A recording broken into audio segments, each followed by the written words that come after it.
Happy Mother's Day. Thank you very much. Does it mean something really special to you this year? Obviously, life, is it different for you now? You know, it's different, of course, but it just almost feels like it was always just meant to be this.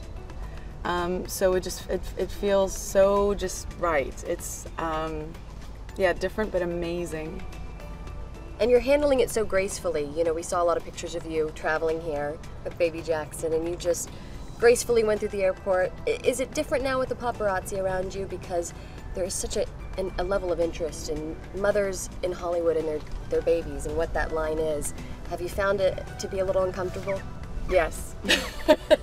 Obviously, I understand it. I also feel like I want to do everything in the world to protect this very innocent little boy who, you know, is going to have an awesome mom, but she has a sucky job that everybody wants to know about. Well, I feel like I should wish you Happy Mother's Day, which I can't. Right. Wish your wife I'll pass it on, though. Yeah, pass it along. I'm like, do you have a diaper in your pocket? Am I wearing a diaper? Yeah. I do. Congratulations. Thank you. Yeah. You're here. We weren't sure if you were going to make it because we felt being, you know, a new father, you might be a little tied up. Yeah, no, I am, but they're very close by, so it's we're making it both ways. You're smiling big though today, huh? Yeah, it's look, it's exciting. I'm you know, I don't know. It's something I've thought about for a long time, and all of a sudden it's here, and it's I couldn't be happier. I was joking. I said there was something in the water on this movie. Everybody just had babies. I know, we should ask Kristen. She's probably pregnant. She said you were pregnant. Seriously, she did, jokingly. Right. So we went along with it. It's been said before. So you're pregnant, like that's great. Again, you know? I'm pregnant again. Third child. When am I gonna have a baby though? Third, yeah. Happy Mother's Day. Thanks. Please tell me you had a little fun practicing the mirror, mirror line.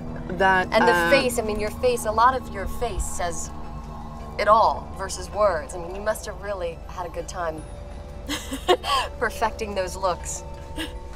the worst day of the shoot, the entire shoot, and also my first day of the shoot, yes.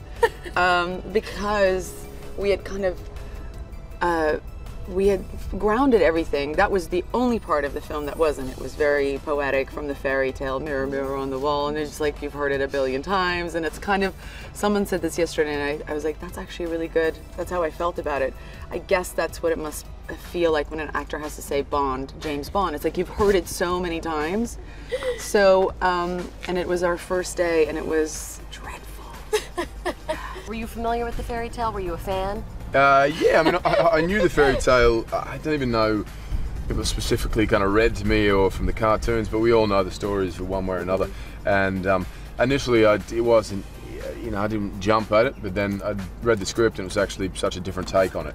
It was much more epic and more sort of Gladiator and Lord of the Rings than the previous Disney cartoon we knew. Yeah, men sitting at home, don't be afraid to go see this. Yeah, that's I think most males assume it is, you know, as I kind of did when I first was going to read the script. But no, it's sort of it's a nice one. It strikes it. I think women seem to love it, and men the same way. So. Chris was literally humming Enya. Like, we are not doing Lord of the Rings. This is Snow White. he was having fun. He's humming Enya. I love that. Swinging his axe around. It is classically what you think Snow White is going to be, but it lives in a really dangerous world. It's like, you know, I am through and through Snow White. It's definitely not like a different character, but we just test her. It's like, let's see if Snow White can survive this.